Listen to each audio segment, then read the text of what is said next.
Caspervision.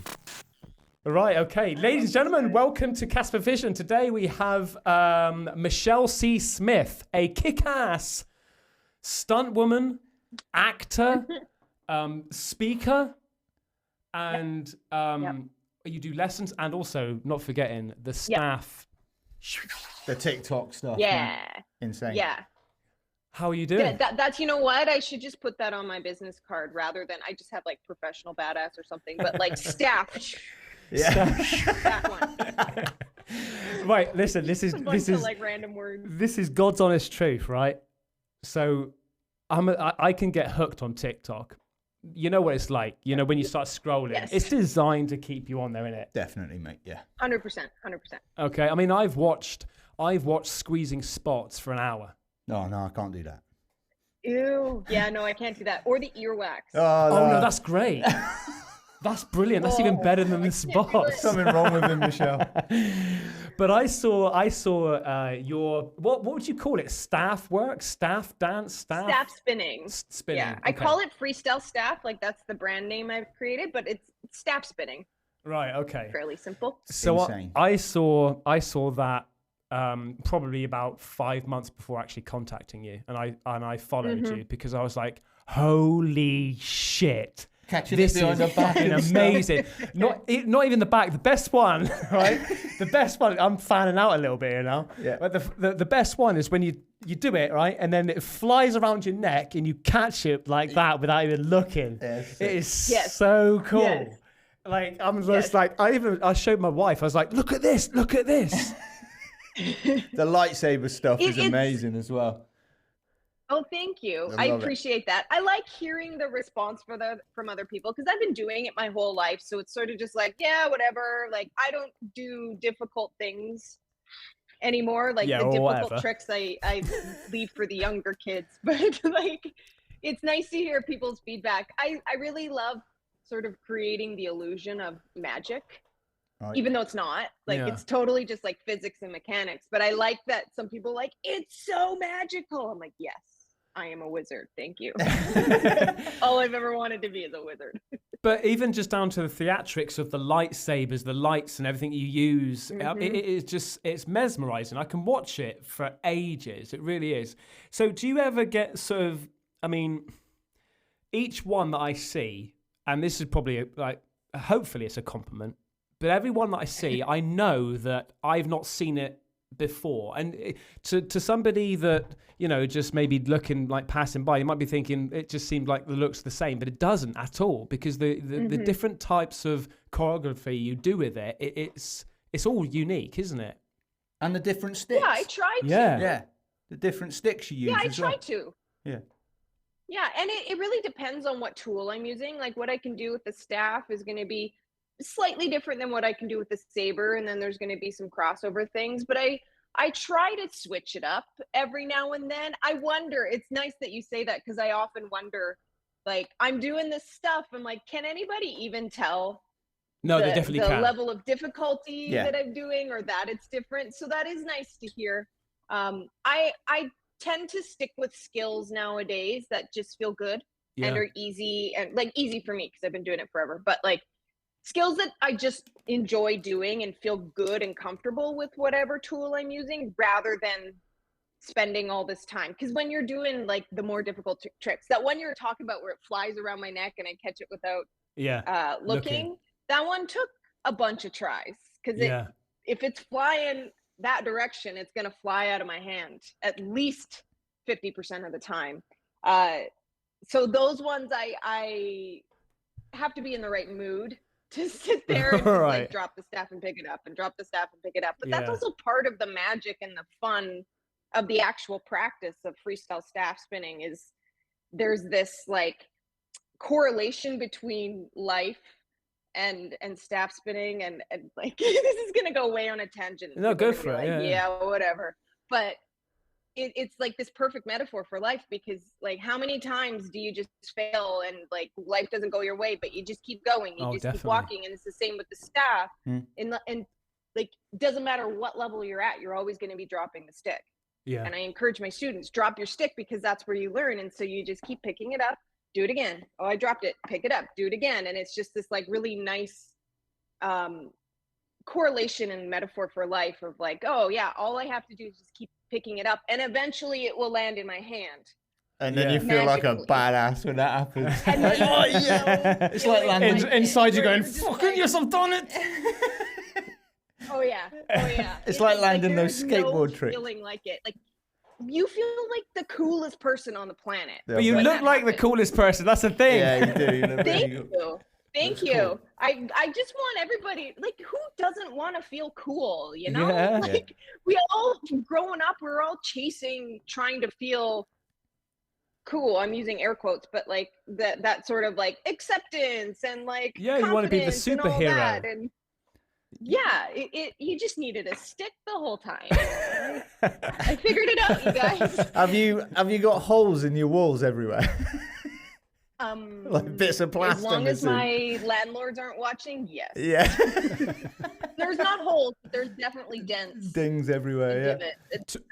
Talking of every apartment that I've lived in, I've had to like do some corrective work before I leave. Nice. Talking of dings and that, I mean, you must have had some pretty damn injuries. Are they all your teeth? You must have. My teeth are fine. Okay. I usually get hit on my like orbital bone. Oh here. Man, that stings. That's a spot. Oh. Yeah, I don't know why. I don't like you're pretty good just naturally. We have survival instincts of like when something is flying at your face, you're gonna move. It's involuntary. So most of the time I don't get it right on my face, though I've seen it happen to people. I've seen people like crack themselves on the nose. Yeah. But I tend to get hit right by my eye or my ears or my chin comes up. But like hands, elbows, when you hit your elbow. Oh, it's not so funny, is it? Fingers. Yeah, it's not funny at all. Fingers, a lot of welts, because a lot of times it'll just sort of land in the wrong spot. Yeah, like you've been and whipped. then you have like a staff-shaped welt on your arm for a couple hours. Ankles are a thing. You're swinging and you smash your ankle. That one doesn't feel good. All the bony bits. But I've done pretty well in terms of injuries. I actually have gotten more injured doing stunts in circus than I did with my batons or my sticks, aside from like broken fingers. But so you were in the circus? I did. Before I got into stunts, I was working for a professional circus company and doing like little circus gigs here and there. Oh my God. So that would have been like my early 20s that I was doing that. So what type of, because usually you get people in the circus, they specialize in one area, right? Yeah, I tried everything. Did you? I tried being an aerialist. I did silks with the big fabric that hangs. Oh yeah. I did and the big finale where they all spin real fast down to the bottom. Yeah, I was not good at it. I tried really hard to be good at it. I trained to be better at it and I never really improved. But like I did silks, I did hoop. I had a rope act that I did for a long time. I did contortion once or twice and I'm not a contortionist. I did, one of the things I mainly did, aside from like manipulation, which is like the baton or stick spinning with fire and light sometimes, like that was a given. Yeah. But I did hand to hand. So like partner balancing, I had a little person, not a little person, she's like 4'11". Ben's got a little person. It's my mate here, my little person. He's only 4'3". He takes a piss out of my height and there's literally an inch difference. Is that how? It is not. He's full of shit. He's full of shit. Don't listen to it. Yeah, so we did like where we would like I would pick her up and like hold her up with one hand, and we had like a little routine, and we went to like Hong Kong and New York, and we did shows and stuff. Oh, so you traveled around a lot doing it. And that got me into stunts. Nice. So that was when you were about 20 years old, right? That would have been like 2005. So it would have been like 22 to like 28, 29 is when I did circus. And then I started stunts when I was like about 24, 25. So I was doing circus and stunts at the same time. And then let go of circus and then just continued into stunts and film. Because I saw one of your TikTok videos that you were reviewing yourself when you were a lot younger. Yes. Yes. That's a really good video of yours. How old were you there, and what? There's a couple different ones that I've done. Most of them I'm around like 12 to 16 in the Baton videos, but I started Baton when I was 5. Wow. So there was one I did actually where I'm 7, where I'm like really not very good. But yeah, I started Baton when I was 5. By the time I was 9, I was competing at a national level all over Canada. And then I made it to the World Championships when I was 11 years old. No and then way. I competed at Worlds every year until I retired when I was 19 and like won medals and did all that. It was super intense. We were like training especially for for your Olympic. age. Yeah. Like I didn't really have a childhood. I didn't really like have very many friends at school because everything was Baton and dance. So we trained 40 hours a week, 7 days a week, plus dance. Plus school. So we were competing full time in dance. We had to do gymnastics because you have to be able to do all that with your baton. And but we were like the best in the world and the best in Canada. Me and my 2 teammates. But it was like we were training for the Olympics in a sport that's not an Olympic sport and never will be an Olympic sport. And so it was really, really intense. Yeah. And it's obviously paid off for me, but there's also some trauma. Yeah. Well, I was just gonna say, is that something? Do you think that you've followed your? I mean, it's a bit of an open-ended question, really. But do you think that you've followed your natural path in life, or do you think because you started? I'm assuming it must have been your mum and your dad getting you into this, and pushing you wanted to. Yeah. I think so. I felt like because most people, and this is sort of true of all sports, all childhood sports, is once you graduate from high school, you just sort of stop. And then you go on to the rest of your life. And I felt that I started feeling it around like the age of 15, 16, where I was like, I'm not done with this. This isn't the end of this. I want to keep going. And so I was dancing a lot. I really enjoyed my dance training. It was a lot less stressful than Baton. There's no baton to drop. All you want me to do is just go on stage and move around. Got it. Piece of piss. Yeah. And I was also really into the Backstreet Boys at the time. So I had this great idea where I was going to become a professional dancer. Twat. Gotta love those boys. DSD. Yeah. Oh, Backstreet Boys, bloody hell. So I had this great idea that I was going to become a professional dancer and dance for the Backstreet Boys. Like that was my dream. No way. So then I went and pursued that career. And by the time I got to anywhere, it was like 2003 and they were already sort of on their way out. So that dream just didn't happen. And so I was in LA for a bit, then I came to Vancouver, and then I just kept sort of following the breadcrumbs of learning new skills. So I took a little break from Baton, was dancing pretty much full time, and then through dance got into Circus. And then Circus, I just sort of let myself try a bunch of things because I'd never had the opportunity to do that. And what I learned was that I'm capable of learning anything at a professional level and performing it at a professional level. Like I learned silks in a month. Yeah. Now I'm performing it. And so I learned a lot. I got to try new things. And then slowly as I got into stunts a couple of years later, and I started learning martial arts, I was like, aha, this is where this Baton training comes in, because I could pick up a weapon and just be like, I'm good. What do you want me to do with this? I can do it. So I progressed really quickly in martial arts because of that. And then stunts happened. And just one day I was just like, people want to learn the skill of baton twirling. They just don't want to be a baton twirler. And I've witnessed my entire life practicing in gyms where there's other people around and they're like, whoa, that's so cool. But it's just, there's this image of baton that doesn't really sit well with people. It's like, can just get a stick. It's like they want it as a party trick, Yeah.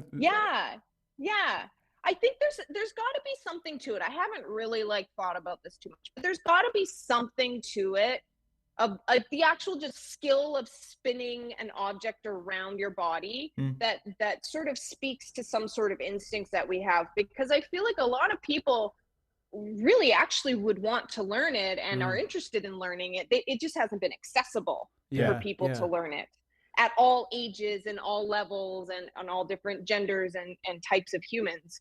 because that's not really what Baton offers. Yeah. And so it just became this thing that I just like woke up and I was like, oh, you just changed the tool and change the context and change the reason why you're doing it. Just made like, it cool. It's just a thing to do. Yeah. It's just a way to move. Yeah. I mean, you say about, you know, there must be some sort of reason to it. I mean, just a quick thought. It must be something to do because we all like the idea of being able to do things really, really easily. And normally when we're, you know, moving something, picking something up, it's a physical feat that we have to do. Whereas when you're spinning things, you're making something spin around with such force and velocity and everything like that with such ease. It almost comes like I say beforehand, like a superpower. You're doing something so with ease. It's almost like you're connecting with this material. Yeah. You know? And it makes you feel like when you see it, no offense, Michelle, it makes you feel like when you see it, that's so cool. I want to learn how to do it, and I reckon I could do that. Yeah. You think, oh, I could do that if I train, you know? Yeah. It's like 100%. nunchucks and stuff. It's just cool. But it's like because you've been doing with this basically since you were born, like for 5 years old. I think that the reason why you've naturally picked, you know, martial arts up, dancing up, batons up, everything like that. It's because you have gained this ability of your hand-eye coordination and knowing your body so well. It's just second nature to you. You know, it's like we don't think about walking or running, or most of us. You know, and that's what it's probably like for you. And that's why when you say these moves is like easy, I just do easy. People are like, shut up, Michelle. That's not easy. You know? It's true. I know. Yeah. I know. But also, I was just going to say, sorry to interrupt, but do you think that you've got to a point now where you can't get any better, or do you get frustrated with yourself where you think, come on now, Michelle, I should be pushing myself. What else? What's the next stage? Yes, I have. I don't feel like I've reached my limit of getting better. I feel like, because I've achieved mastery in this skill, and not a lot of people spend the time developing mastery. However, what I've learned in mastery is that it never ends. Yeah. So what I see moving forward, there's like an unlimited amount of space for me to improve and get better, and there's a million different ways that I could do that. I've just reached a place personally where I'm like, I'm good. Like I'm good. I'm not saying that I have nothing left to learn. I'm ready to do some other things. I'm ready to learn some other things, whether that be teaching it to people and learning, because as you teach, you learn as well. Or what can I make freestyle staff into? How can I get more people involved in it and more people in the community? Because I really do think that it's an extremely helpful tool just for your life in general.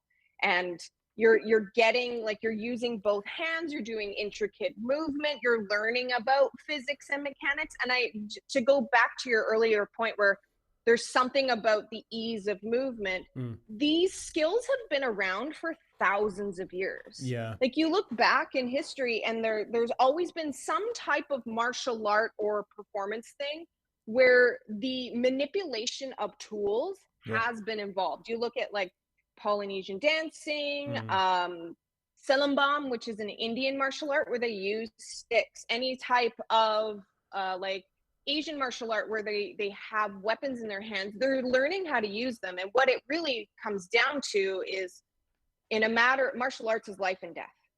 And in those moments, having complete control and awareness and dexterity and coordination of the tool that you're using is going to benefit you in the long run and help you survive. So I think it has something to do with that. It's this like ultimate cross training tool. Like, you're really, like you said, you're coming in tune with your body and how things mechanically move in this current reality and universe. It could be different somewhere else, but just where we're at right now, the like tools according to physics are going to move a certain way. So I do think that it has a lot to do with that, but then it also just speaks to the fact that it's a fun way to move. It really speaks to your inner child, and we're all like just hurt little children inside. And like, how many people do you know had some sort of fantasy or dream when they were a kid of being something other than an accountant or being a ninja or something. Yeah, like you wanted to be a superhero, you wanted to be a ninja, you wanted still to be want to be a superhero. 42 years old, still want to be a ninja. And you can. Yeah. And you can. And maybe superhero means something different when you're an adult. But like using these stabs and learning how to spin them it's also like there's these like tremendous physical benefits and mental benefits, but also it's like this thing that I'm doing something exciting for my inner child. Like I finally get to live my dreams as a Jedi and a ninja. And like that's open for everyone. And I think everybody could use a little bit more joy and like inner child joy in their life. And that's really like where I have left to discover and learn is how do I open this and make it accessible to people in a way that it's really going to fill people and create a positive impact in people's lives. I don't care how good you are. I really don't, because it's not about that. I don't expect anybody to get to the level where I'm at because I've been doing it for 33 years. And like I said, there's a lot of trauma there. I find that now I don't really practice that much anymore. So like I'm not doing difficult skills because I'm not practicing difficult skills. I just pull my stick out and whatever just comes out. Have you ever kicked anyone's ass using it? Only in film. Like, okay. Imagine we'll get into the films in a bit because I'm really interested in that. Talking about your Jedi, you must have some amount of emails from men who are Star Wars that maybe want you to beat them up and stuff. I get a lot of comments like that. Heard just like I'd let her beat me with the lightsaber. Like, really?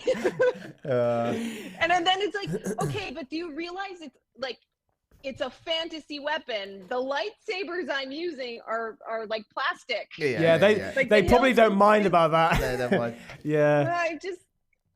Do you actually like Star Wars? Do you like the Star Wars franchise? That's a funny question. I love the original trilogy. I really got into it when, remember like back in like 97 when the special edition VHS tapes came out? That's when I got into Star Wars. I have vague memories of watching it when I was really young with my dad. So that would have been like late 80s. Because I remember Darth Vader, I used to call him Dark Vapor. And the Ewoks. The Ewoks were cool, weren't they? Yeah, especially when you're a kid and there's fun and like racing through the forest as well.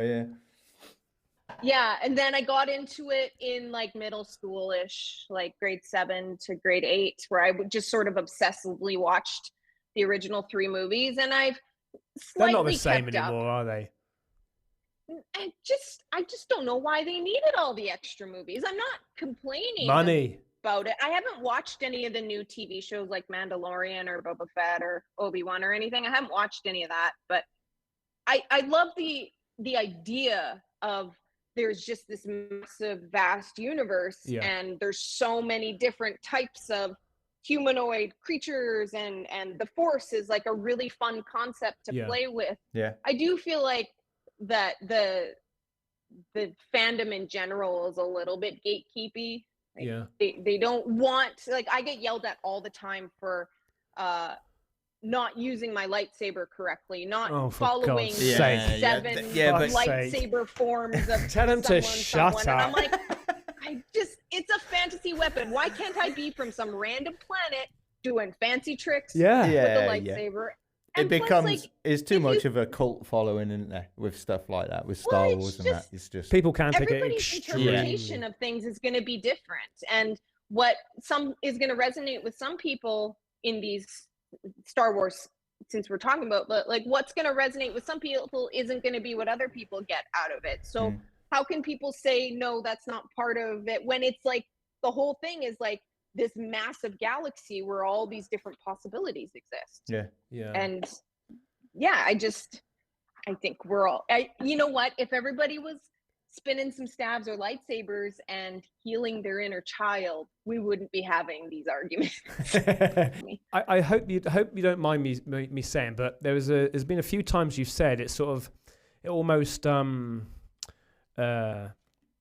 scarred you younger, being pushed into this, you know? Can you sort of speak a little bit about that? Or you don't have to if you don't want to, but I think it's quite interesting because there's so many children out there have been, you know, I say forced into something. Like at the moment, we're getting my daughter, my wife and I get my daughter to do gymnastics, and she's 4 years old. She loves it at the moment.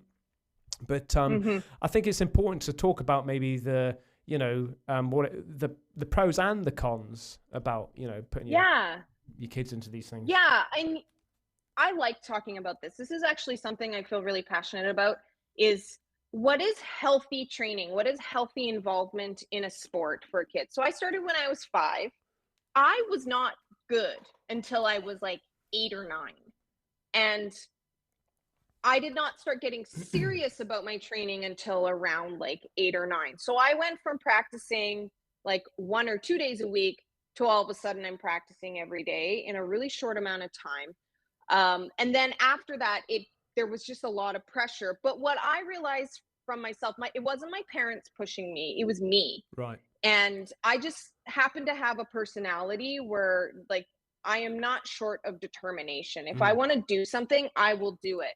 However, what was traumatizing is just this way of handling training and athletics in kids in a way that's not actually going to benefit them in the future. So when I grew up, I was training in the 90s. So there was a lot of negative reinforcement. You're not good enough. You're not good enough. Go do it again.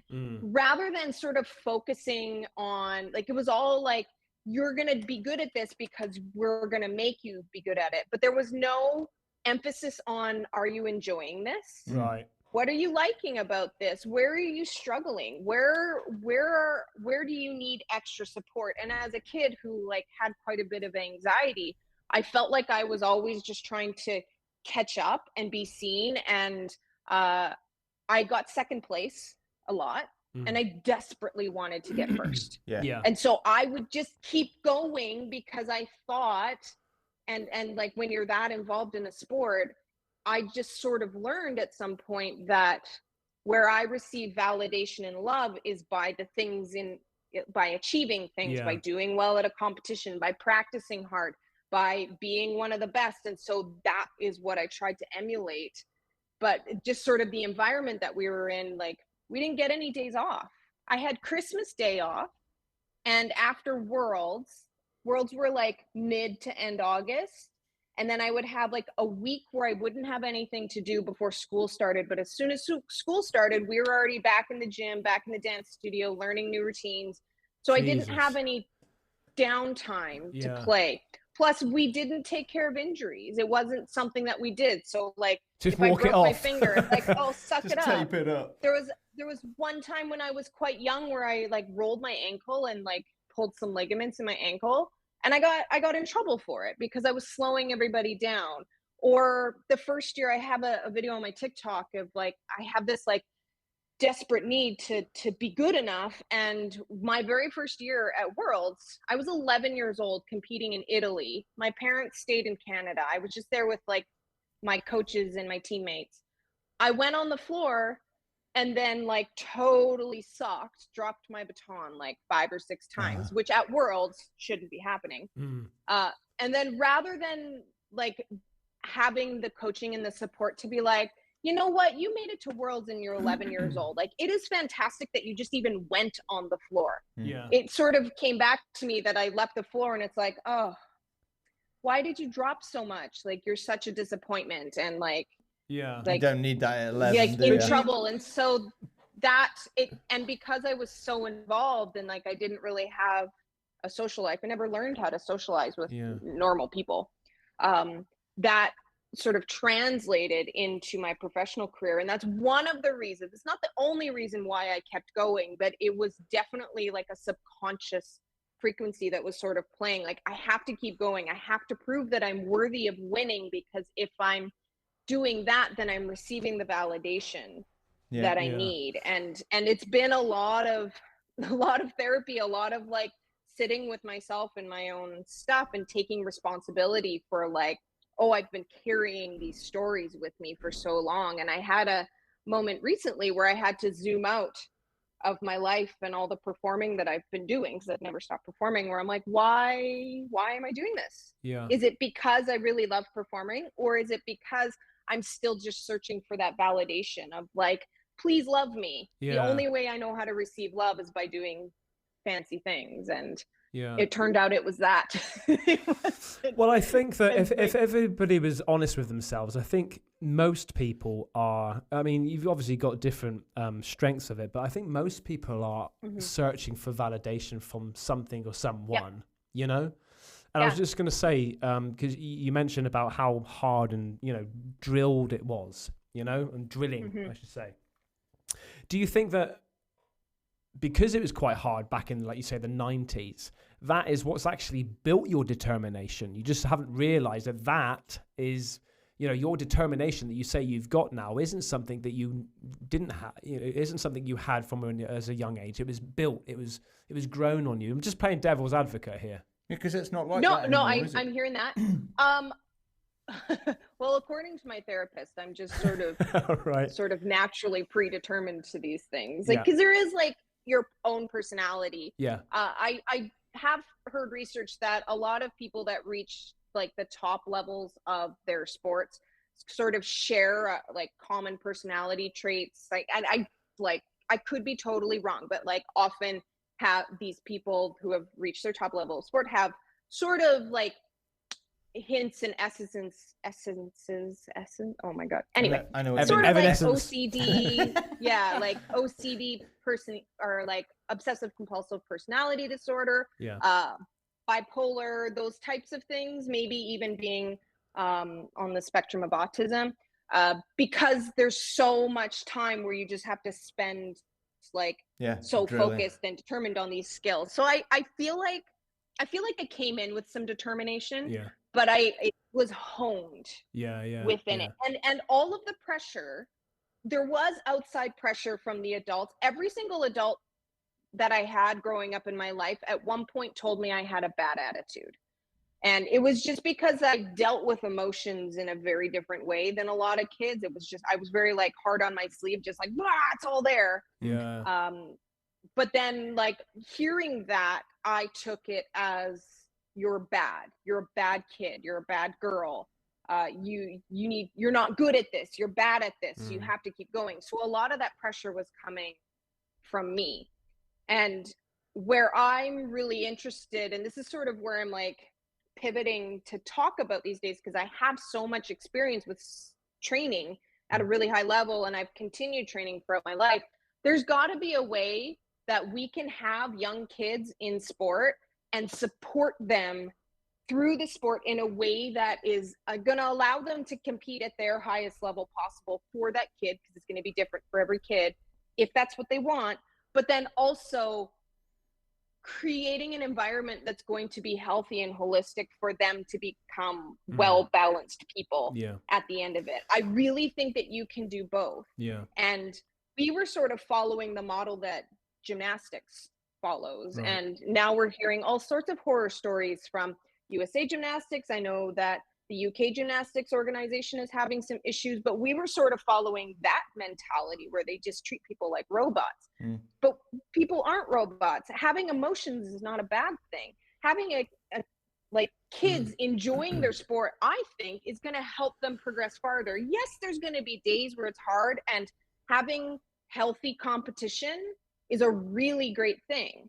And it's a valuable tool and asset to learn when you're a kid, but that constant like not good enough, you need more, you can't have a break, you can't take time for your body, you can't actually learn what your body needs, you just have to be a robot and keep going. I don't think that's the way forward either. And I think that's part of what we're learning in general about ourselves right now. I think it's that like mentality of you know, when you're told, you know, when you take a rest day, that other person isn't, so they're getting better than you when you're taking a rest day, you know. But I do think you need the rest day. Absolutely. You do. Even just to take in, absorb what you've learned and things like that. But I also do think that there is a balance. I think that sometimes the world, I feel now, in like, because I've seen it with my kids in schools and stuff like that, it's so now the other way. It's actually affecting children now in their, their just themselves, how they feel about them. There's no first place anymore. No. It's the team is first place. Yeah. And you get a trophy for being last. I don't agree with that. I agree that... that's where I think that maybe... So my experience with competition was I really enjoyed competing. Like, I'm a competitive person. And my biggest competition were my two teammates. Like, my two best friends were my biggest competition. And when we would go to competition and I would get second place and Holly would get first and Chelsea would get third, I didn't blame Holly. Because it wasn't Holly's decision. But that pushed me to go farther. What I needed was just the support on the side. I just needed the emotional support. But I do think that competition is a good thing. You're competing your entire life. Like, our species has evolved because we compete with each other. Like, that's why we're the beings that we are now. And so, like, you need competition. Everybody getting a trophy, just a participation award. Yeah. I don't want that. No. But you said earlier about how how much pressure it was for being a young kid and getting second place in that. I know what it's like. I mean, I did kickboxing for quite a few years, and it was something that I naturally got good at quite quickly, and then became sort of leading the whole class and things like that. And after going for my belts, I never failed on a belt. And then there's this one day that I was going for, I think it was my brown belt 3, and I had this mental blockage. I had my two major instructors there, one from London, watching me, and I must have been about 16, something like that, and it all just went to pot, maybe even younger. It all went to pot, and I just felt myself feeling this bubble of anxiety and like, oh my God, I'm a failure. I don't lose. Why is this? And I had to be taken out to one side and an arm around my shoulder saying, like, look, Ben, don't worry about it. There's always the next time. But it's traumatizing. And even the competitions that I had to go to, I don't know whether you felt the same, but part of me was really excited about going to the competitions, like being in the ring and fighting. But the other part of me was like, I do not want to do this. And the only reason I'm doing it is because I've been told to, and I'm one of the better ones. I have to go. That's what I felt like. Yeah, I can totally relate with that. And I've had that like my entire career. When I was competing at World, when I was a kid, I always sort of came in as a top contender. And then I had so much anxiety. I talked earlier about my hands being sweaty. Nobody else had sweaty hands. And nobody else was like, I would vibrate. And now I'm trying to do my routine at the biggest competition of the year. And I'm dropping constantly because I can't focus. And I realize now as I'm older that it had a lot to do with like self-doubt, me doubting whether I was good enough to be there. But then I'm also so distracted by just the physiological symptoms of adrenaline in my body that I can't focus. And what I really needed back then was just some emotional mental support of being like, hey, I've noticed that you're having these performance issues. Let's talk about that. Let's figure that out. That's really what I needed. But when you don't perform to your best because your ego is so wrapped up in this thing that you do, it's devastating. It's like for me, I say, I've talked about it a few times where like for me, dropping my baton at Worlds in front of everybody wasn't me just dropping my baton. It was me failing at life. Absolutely. It was me being a failure of a human, and you're all watching me sort of like combust here. And it was like so embarrassing and so shameful and devastating. And then like you get a week off where you sort of have to pick yourself up, and then you're back into your season after you get home from those Weren't your parents there to sort of say, like, did they watch you? Did they go to these things and, give you the support? My parents didn't really travel with me to Worlds a lot because we were often in like different countries. But again, it was the 90s. Like we weren't taking care of our mental health. Like that's the biggest gap that I needed personally as a kid. It's like I needed someone to recognize that I had all this anxiety and I didn't know what to do with it. I was a kid. And my parents were there. Like, my mom is, like, to this day, is like my biggest fan and supporter. She has sacrificed so much for me when I was a child, for me to get where I want to go. And I'm so grateful for that. But then it just wasn't a time where we were talking about those things. It was all sort of face value, how you're doing in competition. Yeah. And because I was struggling with sort of the mental aspect and not necessarily the physical aspect, that must just mean that I need to practice harder and that I'm actually not good enough. And so this became a thing. And one of the, like, sort of subconscious reasons that I chose a career path in circus and then stunts is because I was trying to fix that performance anxiety. And the irony is that I became somebody known for performing under pressure in my professional life. Whereas my, like, competitive career, I was the exact opposite, but I had to learn. Yeah. I mean, if there's, I need, and like the headspace I need to be in order to perform at my best. And I did. I'm very proud of that. But I feel you where I'm like, oh, I don't want to do that. It's a lot of work. I mean, if anyone's experienced pressure, you know, it's got to be you, right? From the age of 5.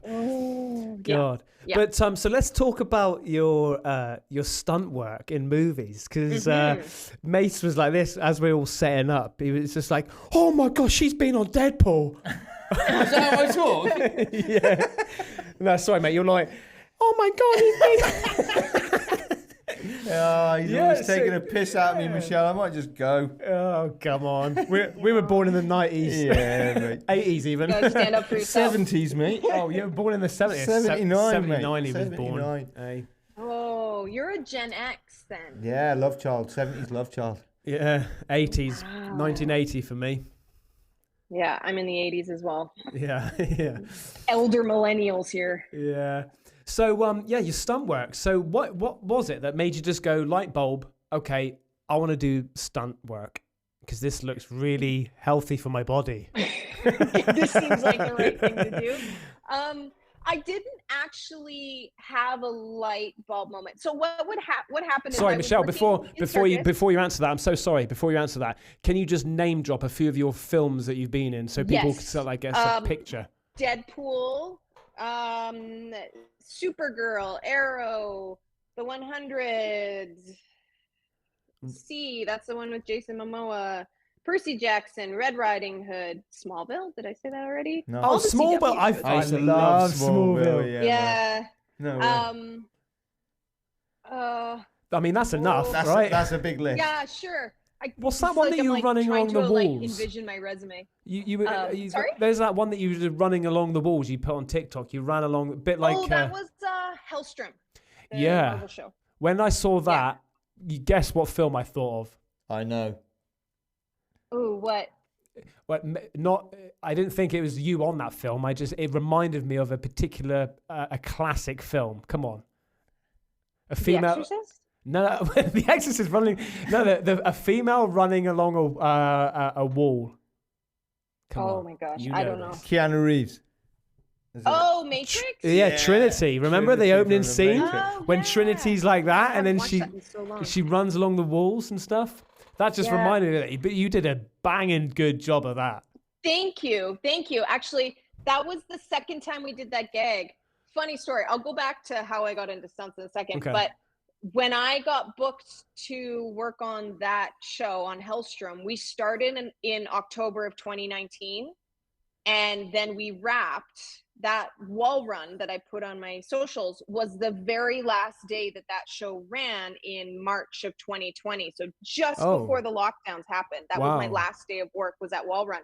But my first day of work on that show in October was that same wall run sequence, but we had done it in a different way. And they call it a tuning fork. So basically I put a harness on and I'm attached to this like metal teeter-totter thing, and then they were like sort of guiding me along the wall, but because the room was so small and the tuning fork was so long, and then once you get camera crew and cast in there, I only ended up running around like just the corner of it. And it came back to us a couple weeks later as they were editing the episode. They're like, we need the wall run to be longer.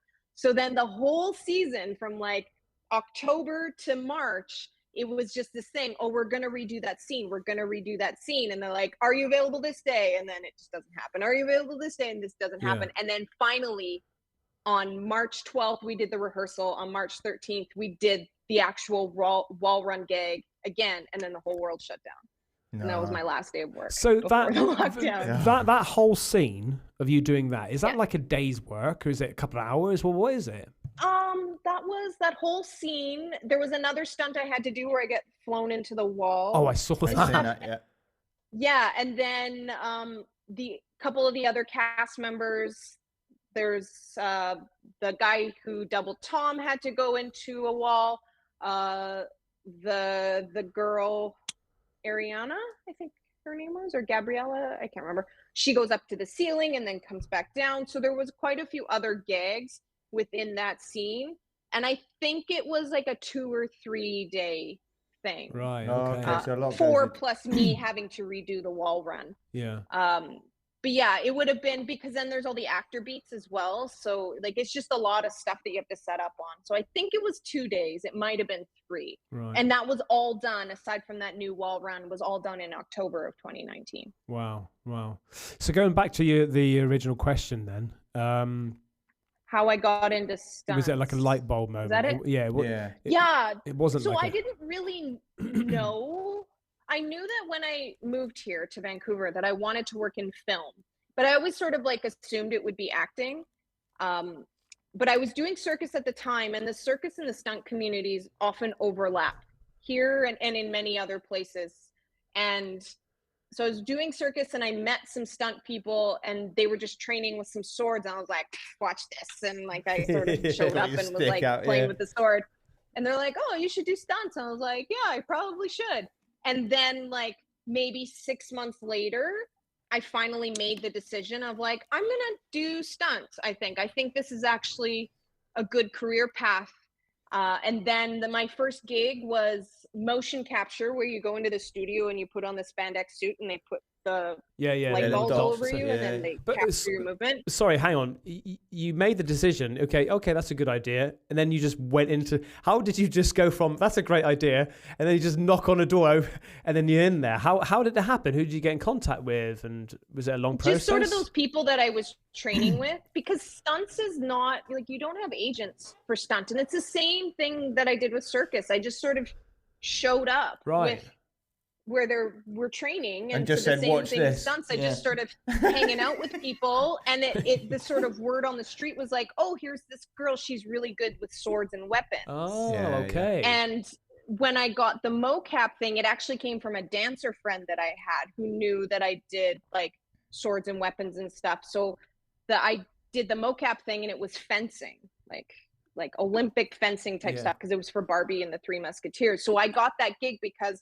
I was a good mover, I was a good dancer, and because I was pretty good with swords and weapons. And so that was sort of my in, but I had never like, I'm going to be a stunt performer. It just was like, oh, I'm, like I said before, like, I'm just going to follow these breadcrumbs of meeting these people and befriending these people who are working stunt coordinators. And a lot of people that I was meeting were sort of not brand new stunt performers, but like a year or two in, where they're just figuring out how to get in. And so we all just sort of came together, and that's sort of how you generally get into stunts or circus or something like that. Acting's a little bit different because you have agents and stuff, but stunts is very much who you know, and being a part of the community.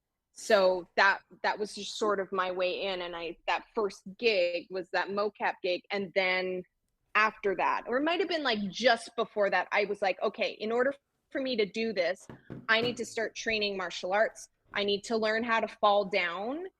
Like, I already knew how to fall down from doing gymnastics, but make it look messy and not so like technical. You can always tell when like hands come out and you're like, oh, you were trying to save yourself. The biggest thing was I just need to start learning how to fight, because what I was hearing through these people that I was meeting is that the thing that's going to come up most often is just fight. Like you need to be able to throw a punch or throw a kick. And what I was hearing was there's no stunt women who are aggressive that know how to fight. And I was just like, watch me. I got I was going to say, because today I actually saw, I don't know whether, I think I may have YouTubed it or something like that. There's a scene where you're walking down this alleyway and then 3 guys approach you. Yep. Yeah? Yeah. I think I've seen that. Right? And I'm not just saying this because you're here. Honestly, I don't bullshit. All right? You actually did look like you could throw a heavy punch, and like these were connecting in a good way. You know, you weren't just sort of, you know, punching. You were getting your shoulder into it and everything. You know, it was it looked really legit, really good. Thank you. Like you could actually, you were taking these people out. Yeah. I started with Muay Thai. That was the first martial art that I went to, and I fell in love. Sort of going back to that trauma and that shame that I had from competing, I had a lot of anger in me. And so once I started doing Muay Thai, I was like, oh, you just want me to hit and kick things as hard as I can? I just like fully went for it. And because I had this really deep background in movement and dance, I was able to pick it up quite quickly, because what I discovered is martial arts and dance are almost the same thing, just the purpose and the intention is different. Absolutely. But positioning and moving your body, it all sort of, like your body's only going to move certain ways. And so I was just able to like pick up the mechanics really easily, and I just sort of fell into it and fell in love. And then the next martial art I started learning was Filipino martial arts, where I was learning like Kali and knife fighting and all this empty hand stuff. Would you say Kali? Kali's the sticks. I use them sometimes in my videos. They're like sticks. They're about 2 feet long. Yeah. Bamboo sticks. They're meant to emulate like machetes and stuff. Okay. It's like Filipino martial arts, they used to fight in jungles and stuff. So they needed like weapons that were sharp, but like you get into a real FMA fight and it is over like that. And somebody's missing a limb. But yeah. And so just before that mocap gig, or just after it, is when I was just like, in order for me to fully go down the path of stunts, here's the things that I have to learn how to do that are different from what I know. And I was really ready to let go of dance and circus. I knew I sort of had a moment where I was like, if I want to continue in circus, it's going to be me getting on a Cirque du Soleil show, doing some sort of act. The most likely act that they would hire me for, because I'm not a great aerialist, would be manipulation. So like staff spinning or baton in some capacity. And I was like, I've been there, done that. There's nothing that you're going to have me do on stage that I haven't already done. I'm already kind of bored of this. So I'm going to pick stunts, meaning I'm going to go full out in martial arts, pretty much changed my whole training, focused on martial arts, and then just did my best to get in there and get the work. And like it worked out. I actually got a lot of gigs really quickly. And then I had, after I'd already been in it for a year or two, it sort of dried up for me. And then I really had to push to get my way in. I really had to battle to get in there. And like I said, it's not, you don't have agents or anything. I was learning all these skills and I was becoming quite adept at them and quite capable as a performer. But where I sort of lacked was the interpersonal skills of being able to hustle and make friends with people, because I had never learned how to do that. I was just told to like, put your head down, get to work, stop being a social butterfly. Like that was my conditioning and my training growing up. And so with stunts, I was really good at training and I became really good friends with the people that I would train with, but they were all just starting their careers as well. And so for me to like get into the community and actually like hustle and get to know people, which is what you need, and create relationships with people, that was actually the hardest part for me. So there was a couple years in there at the beginning of my career where I was barely working at all, but I was like working my ass off to get work. And it just felt like I was invisible, and it was really, really challenging. And I'm glad that I battled through that, because now I'm on the other side. But it felt like it took so long, despite like having these skills. And that scene you were talking about was something I filmed during that time where I wasn't working very much, where I'm like, look at me, like I have these skills. Can you please use me? Again, goes back to that wanting validation. Like, look at me, tell me I'm good enough. Yeah. And Like, it is what it is, but that's kind of how the industry works. It's a little bit different now because there are so many shows that involve action and they need stunt performers on a regular basis. People that are just starting stunts now don't necessarily have those same like connectivity issues because there is so much work and they're constantly needing more and more people for things, and it's a little, the industry itself is just a little bit more well established, and so it doesn't take as long for people to get in. But when I was starting, people are like, expect 5 years before you really are like graft. Working full time. Do you do anything else, Michelle? Like for does Stunt Woman keep you going, or have you got another job on the side, or does it pay well? Is there enough work, basically? Are you busy doing it a lot? I've taken a step back from it because I realized about last year around this time that I was quite burnt out from not just stunts but my entire life, just burnt out, tired. That's me every day. So I've been dealing with that. So I took a big step away from film and stunts because it does take so much of you. Yeah, it hurts your neck as well, doesn't it? Yes. Oh my God. Well, I was just whiplash on top of whiplash on top of whiplash. Yeah. I saw a video. you watched that video? Yeah, and then you bought that pillow off TikTok. You know what I did during that time? It was like 8 months of me not being able to move my head because I got whiplash. Then I did another gig where I got whiplash and I didn't know how to take care of my neck back then. So I would like sit myself up and play Call of Duty. And I had like something around my neck to keep my neck there and like my elbows supported because I literally could not move. We'll have to play sometime together. Eh? She'd be the one, mate, with the shield and the staff. Yeah. God, the ones you hate that go around killing you. I haven't played in a little while. Yeah. But you said you had a snorgasm. What? I did one of these things. What? She said she had a snorgasm when she had whiplash. What the hell is a snorgasm? Sounds fun. I want one of those. Or something happens and your whole body just goes, what? Yeah. When you're sleeping? Have you ever had that? Yeah, I have. Yeah, you wake yourself up by like, oh. Yeah. Where you feel like you've fallen or something? Yeah. Hang on, are we talking about the same thing here? We're talking about snorgasms. Yeah, it's what it's called. That's what it's called? When you wake yourself up like with a snore. That's what I've always called it. I don't know if that's what it's called, but like that's what I like snorgasm. I thought that was funny. Oh God. You just like whoa. Anyway, it's not anything like what you're thinking. No. So I know what you meant. That's a different. And you hurt yourself. Yeah. But she had a bad neck at the time, and she hurt herself even more. I got that. But going back to Mace's question, so you've taken a step away from it because of like injuries and So does it pay well then, that being a stunt person? I suppose it depends on what job it is as well and how big the film is and things like that. And what the budget of the film is. It also depends where you're working. So in BC where I work, our union pays us a certain amount.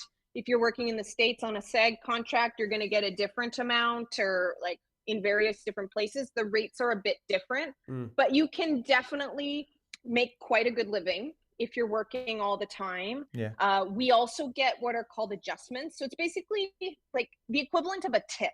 So if I did a super gnarly gag and I had to do it a few times, the stunt coordinator has an extra bit of money in their budget to offer you a little bit more of a reimbursement for the work that you did on top of your day rate. Nice. Right. Okay. That's so good. You can make a lot of money that way. And then also in BC where I live, we have what's called buyout, where they buy out your image for around 5 years. And that's going to depend, how much you get for that is going to depend on the budget of the show. But a lot of times they'll give you 110% buyout. So I get my daily rate and then I get 110% of that on top of that. So I basically get paid double for the day so that they can use my image, my face on camera for 5 years. And then after 5 years, I start getting residual checks. Whereas in the States on a SAG contract, they don't have buyout. So you make less on the initial paycheck, but then you start receiving your residuals much quicker. and they might be bigger. Right. So it's going to be different, but most people who are working and established performers are doing quite well. Obviously, we're sort of confined to the industry, whereas maybe some actors get to be well known and get to a point where they're offer only, and if you want to work with this actor, it's going to be this amount of money. That's not necessarily an option for a lot of stunt people. I've been trying to be like, actually, this is my rate. That's not the usual day rate. And there's some pushback from that because they're not used to stunt performers being like, hey, I'm worth a little bit more now. Yeah. This is my established rate. But yeah, like you can make a decent living. And like the good thing is that when you're a union performer, you get the union benefits. So you can go get the treatment that you need, and it's sort of supported, and you just pay your union fees every year. But it's nice to get the income because it's not a cheap thing to do. Like you got to buy all your pads and your harnesses. Oh, wow. You got to pay for your treatment and all of that stuff as well. You got to pay for your training, which is expensive. And if you get hurt, you're screwed, aren't you? You know. Yeah. And so you want to make sure that you're just being smart with your money. And then you just want to be smart because there's times where you're not working. There's times where the industry is just sort of slow. Like in Vancouver, we have a lot of TV series. Yeah. Like COVID, a lot of people were like, oh no, what do I do? Because they hadn't really counted on not working. But like in Vancouver, we have a lot of TV series, and they'll start they'll go into prep around September, October, they'll do their full season, wrap in April. But then if all the shows are wrapping in April, there's like a couple months where there's not a lot of stuff going before everybody sets up to go again. And we're in one of those periods right now where there's just not a lot going on. But then in a month or two, there will be tons of stuff. So you just have to be really good at managing your money and living within your means in case, like you said, you get injured or COVID happens or something else happens, life happens where you have to be like, whoa, I need a break. And I'm glad that I was doing that because I took almost over a year off, almost a year and a half. But to answer your question, my side gig has always been teaching.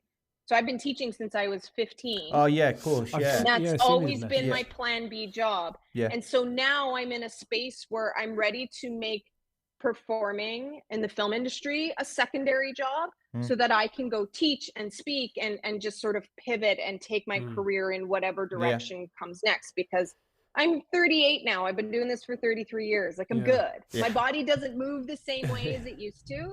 And so now I'm like, how do I take all this physical mastery and translate it into words and ideas in a way that's going to impact people's lives in a healthy and positive way? And so that's what I'm just sort of figuring it out right now. But my job is teaching. Like through COVID, I had income coming in because I had my Freestyle Staff Academy since 2019 that I'd already been running classes and stuff for years and years and years. And so I've just been trying to capitalize on that and grow that community and bring staff spinning to people, whoever wants it. So how many people have you got on this class, these lessons? It depends. It really, my classes are always full, which I'm always happy about. Yeah. I'll run boot camp workshops, like 5 or 6 week workshops every now and then, once or twice a year. In my academy, we're around like 200-300 members. Nice. Yeah, it's been really nice. It's been a grind, and it's going to continue being a grind. Well, what I'll do is I'll put the link to your class. If you want me to, I can put the link. Yeah, absolutely. Down below. Absolutely. Yeah. I have tons of free tutorials everywhere. They're all over my socials, but I have a free course that is like the very beginning. It's called Basic Flow. Mate, I might do that. I think Michelle, I think you need to offer me and Ben like a half an hour free private lesson. And me and you do a video for YouTube of us learning staff work. That'd be amazing. That'd be wicked. I'll have the Rambo bandana. I try to be as generous as I can. I've been saying for years is my life's work is to bring this to the public and make it accessible. But it's not for me to keep for myself. I didn't learn all these skills and gain all this mastery to just keep it. Yeah. Like, what would be the point of that? Yeah. So my intention is just to share it and get it out there. Of course, I have to charge money for it because it is my business. Yeah. But all I want is just to create an accessible platform for people of all levels. That's why I have a lot of free stuff. There's courses, like combo courses you can take, or you can join the membership where you get everything. Like it really just comes down to it just being accessible to people, so that people, when they do discover freestyle staff, it's there for them, and there's something for every level, every age. It's pretty every unique. There's not economic status. There can't be that many people out there doing it. Yeah, so, it's pretty unique. I think you found a gap in the market. Well, talking to my team is like, I'm creating a market. Yeah, there isn't a market that exists yet. But there's a lot of customers with the Star Wars and the fighting films, and it's so cool. And even that's down to, I'm not being funny, but just fitness throughout all these things. And I was just it's going to be, I've got so many questions for you still, but you've probably just morphed into this way of life now of eating healthily. Constant exercise. Do you do the gym and things like that, keep healthy, or is literally this the staff spinning? That must keep you fit just on its own, right there, right? It does. Oh my gosh, one of my favorite things is when I teach brand new people and we're just learning basic flow, the skill that's in my free course, and like watching people be like, oh, and I'm like, your shoulders are tired, aren't they? And they're like, yeah. Like it is, and that's where I think that it's going to be most accessible to people is like, we just need to move more in general as a society. I think that the fitness industry is a tad bit toxic in its messaging of like, you got to go to the gym and you got to want it and you got to work hard, you got to get on this treadmill and run. And I'm like, bullshit. You just need to move. Yeah. And if I can provide a way of moving that's unique and fun and playful, that's going to like give you the best shoulders in town, also like create a lot of really good physical things in your body with staff spinning, I'm 100% here for it. Like it's just another way to move. Yeah. But yeah, I'm an athlete through and through. I've been an athlete my whole life. I really enjoy movement. I enjoy the freedom of moving my body. I'm really grateful for the capacity in which my body can move with such power and strength and grace. And it's been a lifelong adventure in that. I do have a personal trainer. I have a personal training certificate, but I use a personal trainer. I really enjoy the student coach relationship. And so I really enjoy going to the gym with my trainer, and I love working out. I love the movement, but I will tell you, I will not run on a treadmill. I will not. Boring as hell, isn't it? Oh yeah, but I don't like it. And I think that's where we just need to learn how to enjoy movement. It doesn't matter what movement you're doing. I happen to enjoy going to the gym and doing a lot of like strength and stability, but a lot of core exercises, I'd imagine. Yeah, like I don't like doing cardio. Yeah. So I'm not going to do cardio. Like I'll get my cardio by doing my workouts, and I like to go for hikes and stuff. But like, if you don't want to run on the treadmill, or you don't want to lift weights, you don't want to go into a gym because it's super intimidating, then don't do that. Just find something else. There's probably people at home now going, yeah, that's exactly what I say, Michelle. Yeah. And then in terms of like nutrition and stuff, I've really battled with my body and eating well. I never learned how to eat for and fuel my body as a kid. It just wasn't something. It was more like, just eat cabbage and tuna and get really skinny. And I couldn't do that. And I've had moments where I've sort of battled with eating disorders in my past, but now it really just comes down to, I'm going to eat to make my body feel good. It's not about necessarily like how much or what I'm eating, but I know that if I eat you're listening to your body. You're listening to your body. Yeah, like you're doing if I eat all this ice cream, I might enjoy it for like 20 minutes. But then after, I'm going to feel like trash. Yeah. Because it's really inflammatory, dairy is. And so I can have the ice cream, but just know that it's at the cost of not feeling well. I love candy, like little like sour candies. You go to the candy store, but I feel awful when I eat candy. But I'm not going to say I can't have candy ever, but I'm going to leave that for those specific times where I'm like really craving candy. But for the most part, I eat well because I feel better. Yeah. When I eat well. It's not because I'm trying to adhere to any diet. I'm so anti-diet. Like eat whatever you want. Well, the whole concept of diet, I mean, the word diet You know, I totally disagree with diet, because when you say I'm on a diet or I'm going on a diet, that basically you're telling yourself I'm going to eat healthy until I'm out of weight, and then I'm going to eat crap again. Yeah. It's a way of life. Food should be a way of life. A diet should be a way of life, you know? And I think that, again, it just sort of goes into this like toxic narrative of like, you've been told that your body needs to look a certain way, that you are not healthy, you are not attractive, you are not this unless you look a certain way. And we know now that that's not true. There's many different ways to be healthy in many different bodies, there's so many diets. Yeah. And everyone's like, this is the diet. No, this one, same thing with training, this training on this. No, you can eat whatever you want. Some foods are going to be more inflammatory in your body. Some of them are going to be a little bit more nutrient dense and healthy. But like, it's up to you what you put in your mouth. I think the bigger question is, why do you feel the need to eat a lot of processed foods? Like if you're constantly craving sugar and junk food, it's not like I'm going to restrict this because then you want it more. It's like, well, why am I choosing to eat this food? What am I getting out of this food? And I know that when those times that I'm craving sugar, and it happens, like I fully went to the store and bought a brownie last night at like 8 p.m. Went to the grocery store, went and got a brownie. And so it's like, well, why am I craving the sugar? Like, what is my body actually asking for? And for me, when I crave sugar, it's because I'm low energy and I just want a spike of energy. And so that's like, okay, is it something in my environment? Is it what I'm eating? Is like if I eat a lot of inflammatory foods, I just kind of feel more tired. Do I need to drink more water? The answer is always drink more water.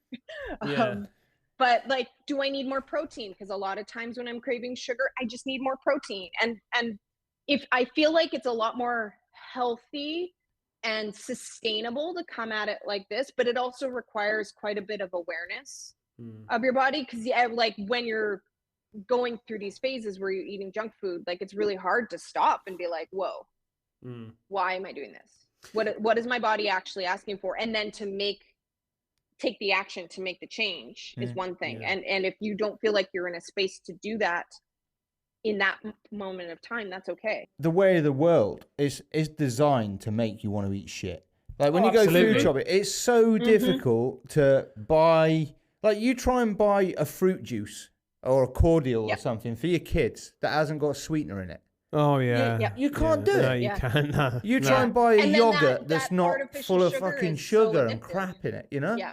It's zero fat, but then it's full of sweetener and sugar. Yeah, you best just grow in oranges and squirt it into it's really, really difficult to try and get away from the sweetness. It is. And then that might be another barrier of why people aren't inclined to eat as well, is because everything has additives and preservatives in it, meant to like keep you eating it. It's addictive. But then also those healthier foods that have less ingredients are actually more expensive, and especially right now the price of groceries that's where it's all messed up. That's really annoying. And I think that there is quite a few places out there who are really trying to like forcefully change this. Is the fast food is dirt cheap. It's like anything, mate. Sugar's cheap. And even alcohol as well. A bottle of water is a lot more expensive than a bottle of beer. Ridiculous. It's crazy. Ridiculous. And it's just, it sort of keeps you, it's just this whole system of capitalism. It keeps you in the healthcare system. It keeps you needing medicines, which is supporting big pharma. And like, it's just all of these like different spider webs of things that are all attached. And like, we see how we've been manipulated. But I feel like if you focus on all that stuff, you just sort of get sucked down the rabbit hole. But there's like little things. I really just think it comes down to awareness every day of just like at some point just pausing and being like, what does my body really need right now? It might be food, it might be movement, it might be water, it might be to sit down and have a rest and like just breathe for a second. But I feel like if we could just get in the habit of doing that more of I know it sounds like super privileged to say this, but like just sort of block out the outside world and everything that's going on, all the shit show and the dumpster fire that it all is, and just be like, how can I make my personal world my little bubble, Yeah. a better, happier, more harmonious place. So what do you do then to chill out then? I mean, because if you're not spinning or doing stunts or throwing yourself out of windows and God knows what, or doing your lessons, what do you do to chill out? Do you like watching movies, chilling out with your new cat that you got? Yeah, I love Ozzy? my cats. We do tricks every day. Ozzy, yeah. Ozzy's been around for a while. He's just a little camera shy. Oh, okay. I am a grandma. I love to go for a walk. You're a grandma? A grandma, not an actual grandma, but like I was just gonna I love say, just going out for my little mental health walks. Oh, okay. Yeah. I'll go for like really long 2-hour walks. I like hiking. I meditate quite a bit.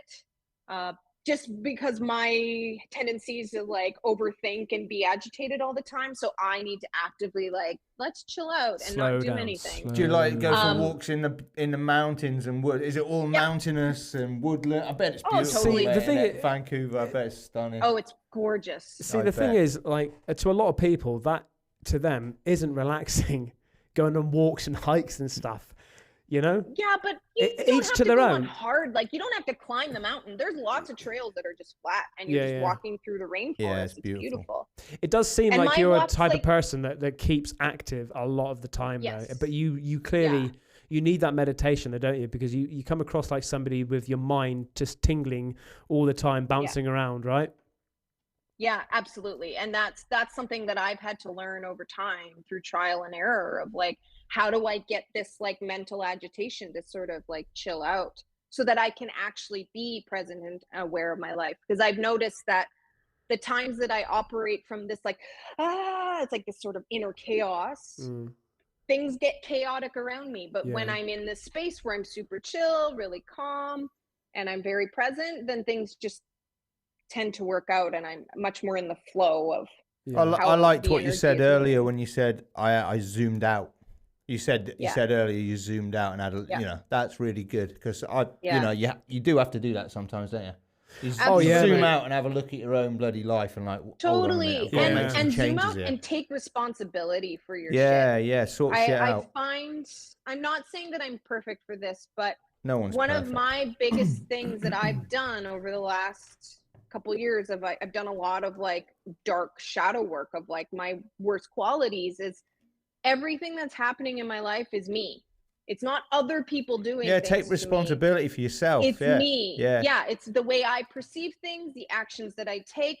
If somebody says something to me and then I take it in a certain context or I'm reactive or impulsive, that's creating the chaos around me. Like we create our own realities. And I think that's the hardest part for people when shit's not going well and they're like, oh, it's this person, they blame on everything it's because else. of my job, and the world is crazy. Again, like that's where I say like sometimes you just got to block out everything that's happening in the world and just focus on your own bubble because it's me. I'm directly responsible for everything that's happening in my life. The outside stuff, that's beyond our control. We can't do anything about that. And so I think that being able to take that zoom out where you're able to look at everything from a neutral place. I'm not judging myself, but just knowing that like, if I don't like the circumstances that I'm in, what actions can I take? Where can I take responsibility from it? And then make some clear actions from there. And that's going to get me closer to where I want to be. And like, yes, of course, there's circumstances that are unfavorable, but it's all how you react to them. And sometimes you have to really like dig into that inner strength and life force and for you to be able to surpass and overcome those things. And I feel like a lot of people are so worn down and just so disconnected from their bodies that they're just not able to do that. They're not even able to zoom out and see themselves and take that sort of neutral view of everything and take responsibility for their stuff. And then it goes back into everything that we were talking about, all the layers. And I heard that because you mentioned that you lived in LA. I was in LA for a couple months that's quite earlier in my career. Oh, a couple of months, right? Because that's supposed to be quite a crazy place to live, right? Yeah, I've been there a bunch of times in the last 20 years. Is it like you're always, from what I hear, it's It's more about who are you, what can you offer type thing. Yeah. And it's a little bit more, what I would say is like, you always have to be on in LA, because like things can happen anywhere. There's so much, it's perceived that there's so much happening within the entertainment and media world in there. I don't necessarily feel that that's true. Atlanta is where all the like big features are being used right now. A lot of people, like Atlanta is really oversaturated right now with performers, and Vancouver is the second busiest film production place in North America. And like LA is just sort of like the hub of things and the traditional place that people think of. But I find that when I'm there, I always have to be on. Like I got to put makeup on, I got to put the right clothes on, because you want to be seen as someone who's successful. And that must be tiring in itself, isn't it? Sounds natural. And that's the reason why I really like having my base in Canada and really like Vancouver, aside from like the nature, which is really important to me, is just because I need to be able to like just go to the grocery store and with no makeup on and like not worry about what I'm wearing. And in LA, I feel like I'm always constantly on edge, and so much of our lives are just this like bravado of fake it till you make it. And so in LA, I like, you have to sort of give this perception of success and that you got your shit together. Even it must be easy for you though, because you have, haven't you? You know? It must be easy for you though, because you've like everything you've done, you've succeeded in, like in a massive way. Thank you. I feel like maybe I'm getting better at recognizing my successes, but for a long time I felt like I've just failed and like wasted all this potential. And it's just the way that I've been conditioned to perceive things. Because again, it's like not good enough. And then finally take this time to sort of step back from that and be like, wait, I've done all this stuff. And you're helping others as well now. You're teaching as well now, which is amazing. You're giving back as well, you know. Because when you say when you say about zooming out, I think what's also important is not just about the things that you've achieved in life. I think it's also, and this might sound like really quite cheesy in that, but it's who you are. Are you a good person? And that alone should be something that you can sleep easy at night and say, do you know what? My heart's in the right place. I'm a good person. Doesn't matter what I've achieved, what I haven't achieved, what I want to achieve. You know, I'm a good person. And that should calm yourself. That should calm your mind down come the end of the day, you know? You have, I mean, what you've done is a lot more than most people would do in their lives. To be fair, isn't it? Oh, shit. You know? Yeah, I would say so. I think that I've been extremely privileged to be able to access the opportunities that I've had. Like, I had parents that were willing to pay for all this training and send me to competitions overseas as a kid. And then because of that, I was able to create opportunities for myself. So I know that what I have been given in this life is it's a gift. It really is a gift. And so that's why I feel like it's really important to do something with it.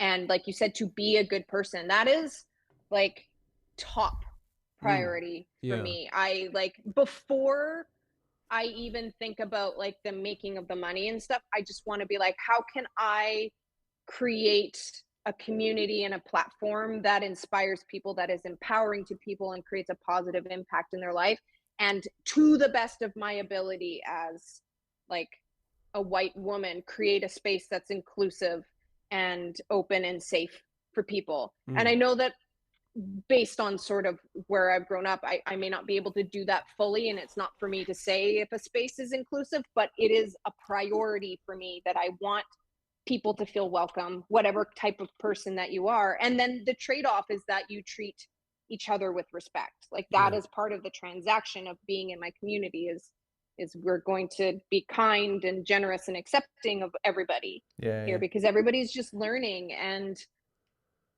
I really took the various different like social, cultural, political movements that have happened in the last couple of years, like the BLM and lots of stuff with LGBTQIA and trans rights and trans health, all this stuff about women's rights. I've taken that like personally, and I've taken it upon myself to look at areas of my life and be like, where can I be a better ally? Where can I be a better human? Where can I create some space Make a for difference. people? Where am I like blocking certain things? And it's really important to me, because really at the end of the day, all the stuff that I'm doing doesn't matter. Like working on movies doesn't matter. But if I can create a space that's like healthy and loving and open and supportive, then I'm actively creating a better world for the people that choose to interact with me. And that's so everything. Good of you to think like that. Yeah. So we don't want to hold you for too much longer, but I still want to speak to you about, you know, obviously you've been on some major films. What was it like meeting, and who would you say is the, like, you know, the person you're most nervous about meeting? You must have met some proper Hollywood stars, right? Yeah. Yeah. It's okay. Full stop. I don't watch a lot of TV and movies. So there's a lot of people that I don't know who they are, which I think the actors that I work with, because I do end up training a lot of actors, again, because I really like teaching. I don't know who they are, and I think they appreciate that. Where I'm just like, hey, what's up? You're my student right now, and we're gonna work. Don't you know who I am? No, I'm like, no. Yeah, she's got Deadpool coming up to her going, oh, show me how to spin that stick like you just did. Yeah. I didn't know who Deadpool was when I got booked to work on Deadpool. I just like, what I was told is there's a big Marvel show, a feature film. We need someone to double a lead actor. Can you do it? And I was like, sure. But I didn't, like, I knew who Ryan Reynolds was, but I didn't know the character of Deadpool. I didn't know the cult following Wade Wilson had. And so I was just like catching up. And it wasn't until I actually watched the film that I was just like, oh, now I get it. But yeah, I met Ryan Reynolds. I didn't get to spend a lot of time with him because I didn't really have any scenes directly with him. But we were working like sort of in tandem units at the time. He was very lovely, very funny. It was fun to watch him in person in the Deadpool suit.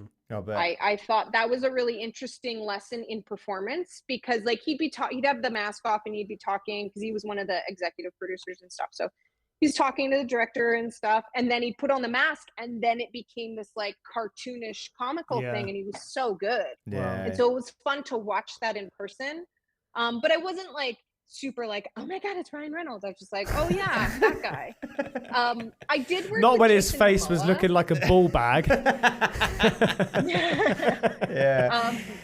I did work with Jason Momoa a couple years ago. Oh yes. And I would say he's cool. Just sort of the lead up to when Jason came in, I probably was the most like, ooh, what's this guy gonna be like? Because I was working on the TV show C. I was part of like the core stunt team. So we were in the studio months before we went to camera, just R&Ding the type of movement of like, if you were sightless for hundreds of years, how would you move? How would you fight? And so we were discovering that. And we had been working for 2 or 3 weeks before Jason landed in Vancouver and came to work. So we were working with his stunt double, Kim, who's amazing. And then one day Jason Momoa shows up, and he is like, the best way I can describe him is like a big silverback gorilla. Like he's massive. His bodyguard is even bigger. Oh God. Lovely, lovely man. Like really nice.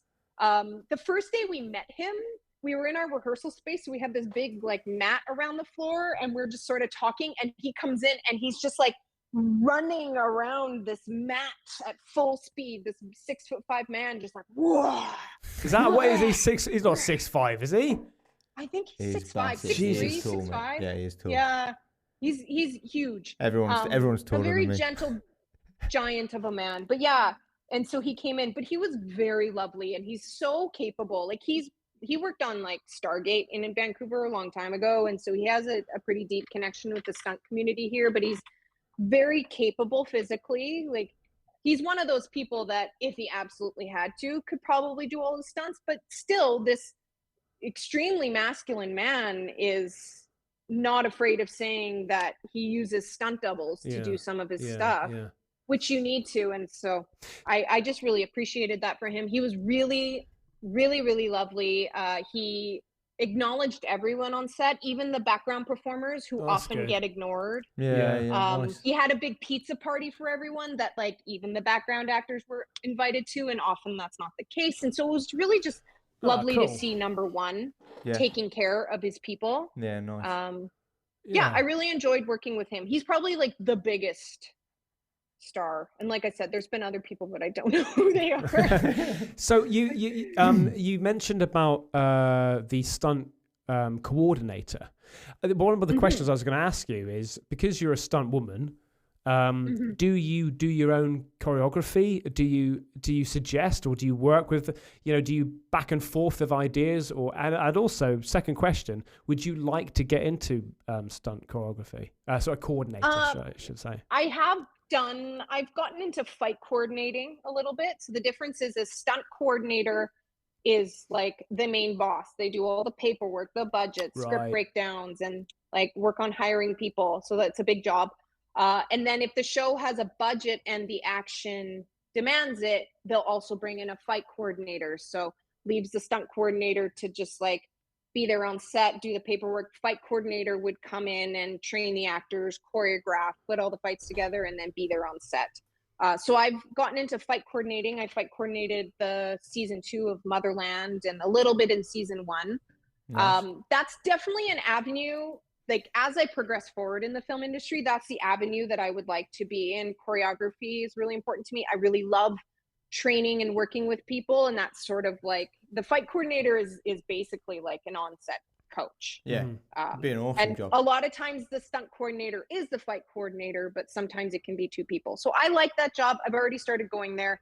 Okay. And you could show them. Learning. And you could say, no, this is what I want you to do. And then just go and do the stunt a kick-ass way. Exactly. And then they'd be like, why don't you just do it, Michelle? They would have to pay me a double contract for that. So if I was fight coordinating and they're like, wait, Michelle, we need you in here, I'd be like, I will if I sign another contract. So I get paid for 2 things.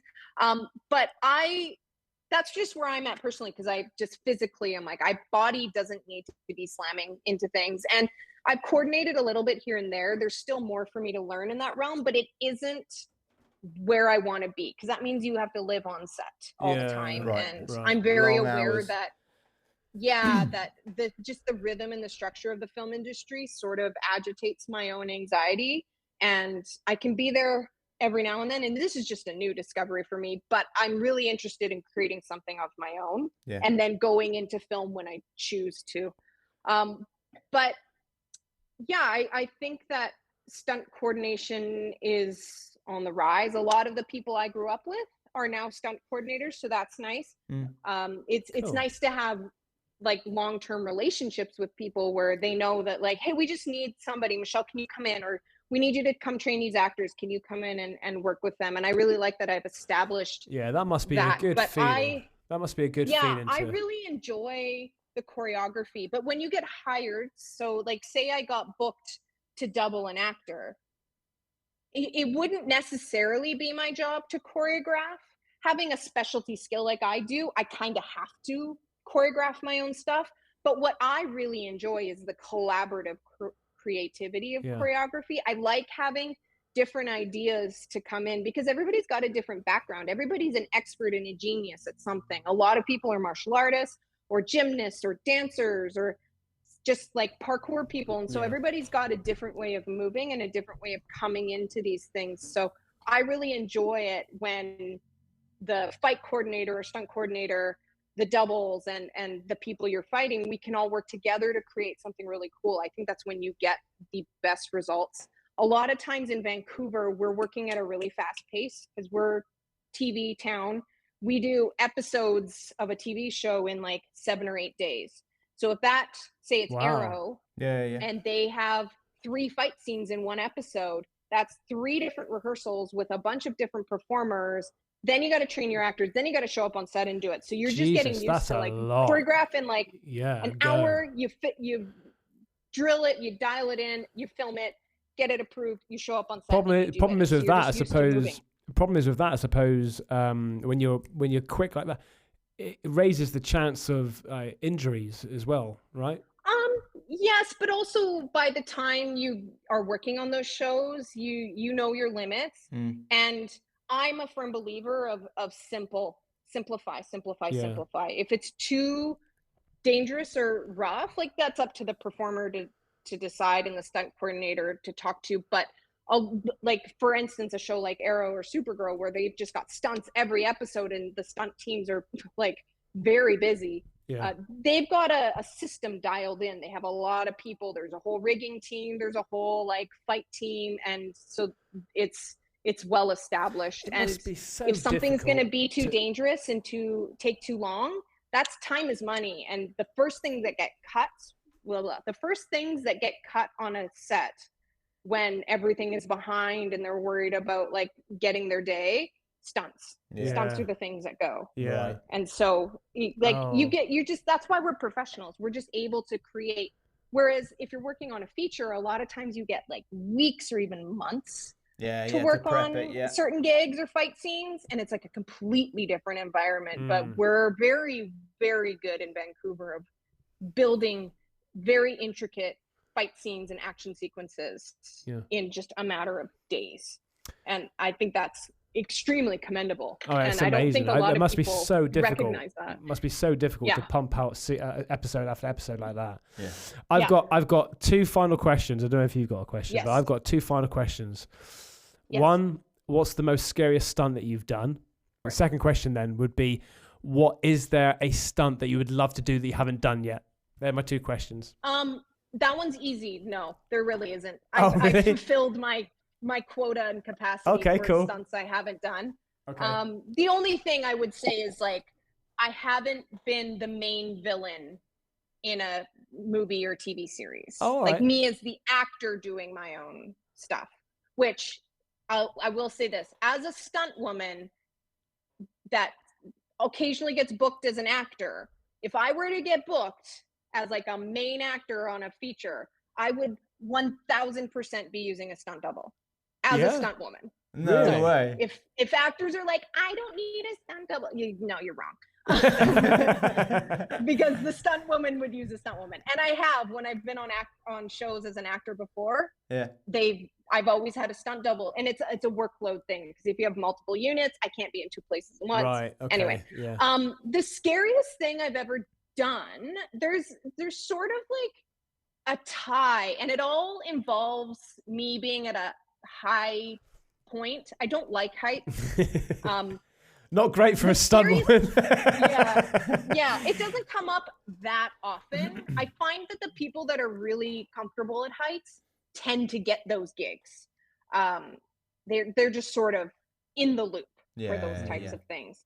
The scariest thing I've ever performed was actually a circus gig where I was doing silks at like 60, 70 feet in the air in an aerospace hangar with a like 737 plane underneath me.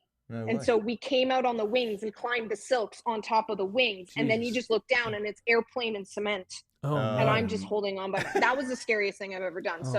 In stunts, it's always something where I've been up high. So I did a shot, there's a video of it on my Instagram and TikTok of the nosedive descender I did on Motherland. So basically I was like 40 feet in the air in a harness and stuff, and I just had to like nosedive like off a of bungee this platform and go head first to the ground. No way. They're controlling me. I'm on a wire. Be like a bungee jump. The first couple times where you have to actually let go and do it, and then you get used to it and it's okay, but it's still scary. But it's like those first moments of like, if I don't let go, this is never going to happen, and the only way down is to do the gag. And so like there's this like whole mental chatter that goes on of like, just let go, just do it, don't think, just do, get it over with, and you'll be done. Because the thing is, what I think is so underestimated as well in stunt work is not only do you have to jump off of a high building or something like that, but there's acting that you have to do whilst coming down as well. Because have you ever jumped off of like a cliffside into water, or into the sea, the ocean, and you think, I'm just going to do a wicked pencil drop or something like that, and you end up just going, because your natural instincts are, fuck, hold something quick, Yeah. And what I will say, the thing that I didn't understand when I first started stunts was how much of it is a mental game. Because there's moments like say in the scene, you're playing a character who's dead. And this happened once where I was dead in a vehicle, and then somebody opened the door, and then I just have to fall onto the ground. But because I'm dead, I can't save myself. No, right, yeah. So there's an element of trusting your body, trusting that all of the training you've done in your entire life will come up and your body will know what to do. But then there's also this like complete disconnection where you have to like override your natural instincts to save yourself, because your body will naturally like it doesn't want to hit the ground. And so like things happen and it's so involuntary. And so like, how do I do this, especially if and it's not your head, you know, especially if it's your like, head, just nose back, trusting myself, but that just depends on the position that you're in to start that. So if I'm leaning with my head against the door and they open the door, I'm going to go head first. So like, how do I position myself so I get out of the car safely? And that's the sort of thing that I've noticed a lot of times in the scarier stuff that I've done, where it's just like the only thing that I really have to manage, and this sort of goes back to me learning how I perform at my best with like all that performance anxiety, because it was all in my head. And what I learned during stunts is like how to just override that system, be completely present and clear. And there was another gag where I was another scary one that I always think of is I was working on a show called Forever 16. It's like a terrible TV movie. I was doubling the lead actress, and I got booked with just a couple fight scenes and some motorcycle riding. And I was like, great, I can do all of that. I don't stunt ride. Oh, no problem. Did I end up stunt riding? Yes. But we were working nights. It was December, so it was cold. It's like 3 a.m. I'm wearing like just like tiny little pleather pants and like not a lot. And so I'm freezing. So I'm trying to keep my body warm. We do our fight scenes. We're kind of done. It's 3 a.m. thinking that we're probably going to be wrapped. And then the stunt coordinator is like, can you go up on that ledge and do a backflip off? And so it was this like catwalk. We were at like a lumber mill or something. It was this big catwalk that's like 30 feet in the air. And they're like, we want you to do a backflip. And I was like, ha, ha, ha. And they're like, no, like, go do it right now. Yeah, it's 3 a.m. in December. Oh my God. And so I go up on the catwalk. They put down like a box rig and a pad underneath me. And I have to climb over the ledge, hang off the ledge, and then just huck a backflip and land in these pads 30 feet down. 3 o'clock in the morning.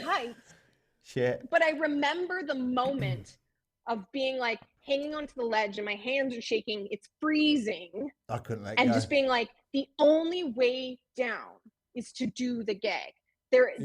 Climbing back over the ledge and saying, oh, sorry, I don't want to do it is not an option. That would be career ending. Right. And so the only way down is to do it. And so like, where do I need to be in order to do this safely? It's this like, okay, don't think, just do, just go for it. You'll learn what you need to adjust, and then you'll fix it on the next one. But that first one is always terrifying. Oh my God, yeah. So they sort of like treat you a bit like a crash test dummy, you know, some sort of rag doll. Go and do that. Go and do that. You know, no sort of next week. Can you prepare yourself for this? Like, you know. You know, generally when you're an older established performer, they're going to respect that more. They're going to respect that you've already done those things. But when you're a younger, newer performer, like that was my Deadpool experience, was what you didn't see was the like 3 or 4 weeks of rehearsal where I was just on a wire the whole time and they were yanking me into shit. Yeah. And they were testing out other gags, but they were also testing me. Wow. Like, how much can she take before she says something? Yeah. And like, how much is she willing to give? And that's what that was like. This backflip, that was like back in 2012. And so it was a long time ago. I was a much younger, less established performer. But then when you sort of get to the space where I'm at now, it's like, people are like, hey, would you be interested in doing this? And then I'm usually like, no, some 20-year-old.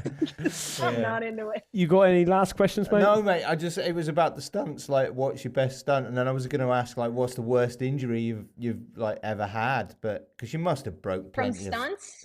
Whiplash. Oh yeah, just whiplash.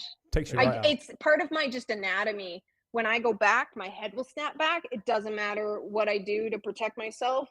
Some people don't have that. Like, we all just have random things. So I'd be quite happy to never land on my back again. Yeah. Well, Michelle, thank you so much for this. This has been such an eye-opener, and thanks also for how open and honest you've been as well. Because some of these questions were quite personal. Thanks for having me. Yeah. I love it. I'm an open book. I love talking about the vulnerable shit. It's been a lot of fun. Because if I'm going through it, somebody else is. Yeah. I'm not the only one here. Absolutely. Did you want to call out some of your TikTok and your Instagram and your lessons? Do the business stuff. Okay. Instagram and TikTok is the same handle, @michelle.c.smith. If you look up Michelle Krista Smith on YouTube, you'll find my page. There's tons of stuff on there, like tons of stuff. If you want to join my free course, go to www.freestylestaffspinning.com/free course. You can also find the links to my free course in my bio on my socials and stuff. It's in my link tree. What else? That's my academy. If you want to learn more about the academy, just take off freecourseafter.com and you'll go to the main page. My main website is michellecsmith.com, which is more just like my personal stuff. And I think that's it. Wow, there you go. There you go. You might see me on the course. Yeah, make sure you go and give Michelle some love, and also remember to subscribe and do the thing. All right. Thanks, cheers. Michelle. Thank you so much. Hit that like much. button. Bell icon. Yes, we'll put all your links in the description anyway.